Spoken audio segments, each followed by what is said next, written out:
This happened 2 years ago around Christmas, and I'm still not sure I understand what I saw. I worked night shift pre-press at a print shop. We did bulk holiday cards, flyers, menus, and those glossy donation mailers people toss out without reading. December was our busiest time, especially the last 2 weeks before the 25th. We'd run full shifts up until Christmas Eve. Night crews stayed late, sometimes past 3 a.m., just to keep the orders moving. There were 3 of us on my shift: me, Brian, and Kim. Good people, minimal drama. We played music when the managers left and worked in sync like a little factory family. Anyway, our print floor connected to the old bindery by a long back hallway. Unheated, cement walls, humming fluorescent lights. It always felt weird, even during summer, but we used it constantly to move pallets and boxes. Around December 10th or so, Kim came back from the bindery and asked, kind of jokingly, "Is there someone else here?" We said no, just us. Everyone else had gone home. She said she saw someone walk through the corridor. Not directly, just a shape, a silhouette going past the hallway window. She thought maybe one of the day guys had come back for a jacket or something. We didn't think much of it. Holiday stress, right? But then Brian saw something a few nights later. Same deal. Someone walking down the hallway when there should have been no one else in the building, just a blur through the frosted glass. After that, it started happening regularly. Sometimes the motion lights would click on by themselves when no one was near them. Sometimes we'd find boxes out of place in the bindery, not missing, just moved, like someone had pulled them down and looked through them. It was subtle, always small things, until the decorations started getting messed with.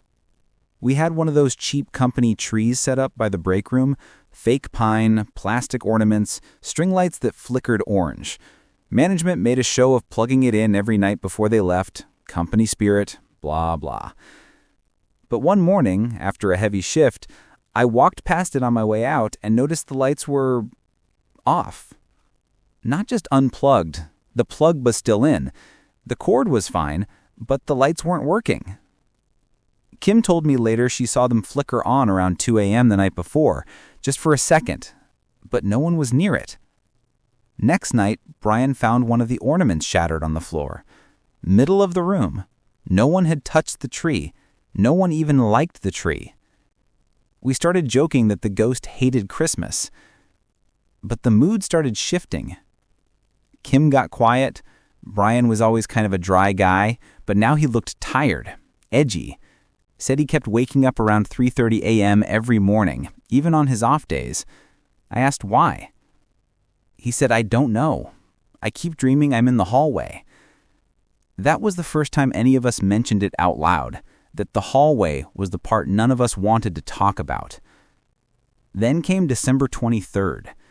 We were finishing a rush job for a church, thousands of red and gold service flyers.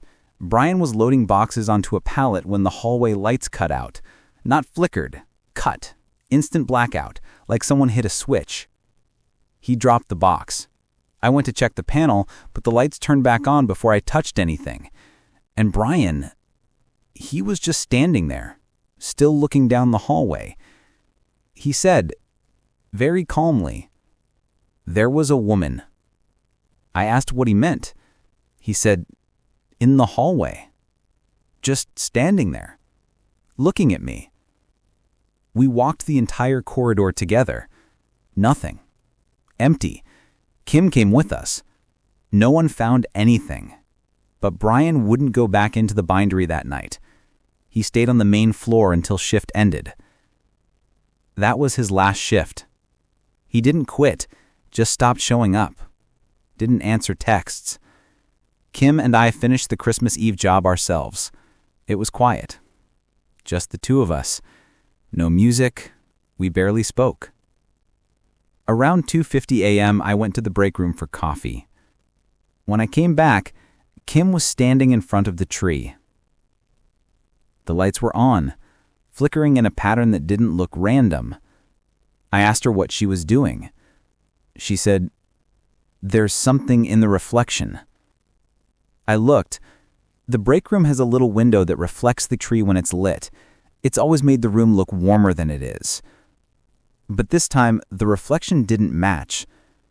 In the reflection, the tree was taller. There were more ornaments. And in the middle of the room, just faintly, was a woman standing with her back to us.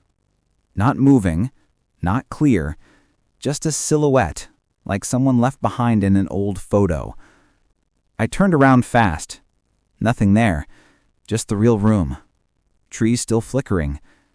I looked back at the window and the reflection had changed. Now, the woman was facing forward. I didn't look long enough to see her face. We shut off the tree, left the rest of the job for day shift. Walked out together, didn't speak until we hit the parking lot. Kim said, "Do you think she was always here?" I said I didn't know. Christmas Eve passed. Christmas Day, too. None of us reached out to each other. Brian never came back. Kim transferred to a different branch after New Year's. I lasted one more week. They asked me to train a new guy. I said no. I still drive past that building sometimes. I don't know if they put the tree up last year. I don't know if anyone else has seen her since. But I do know this. Every December since, I wake up around 3:30 a.m., feeling like I forgot to turn something off, like something still running in the dark.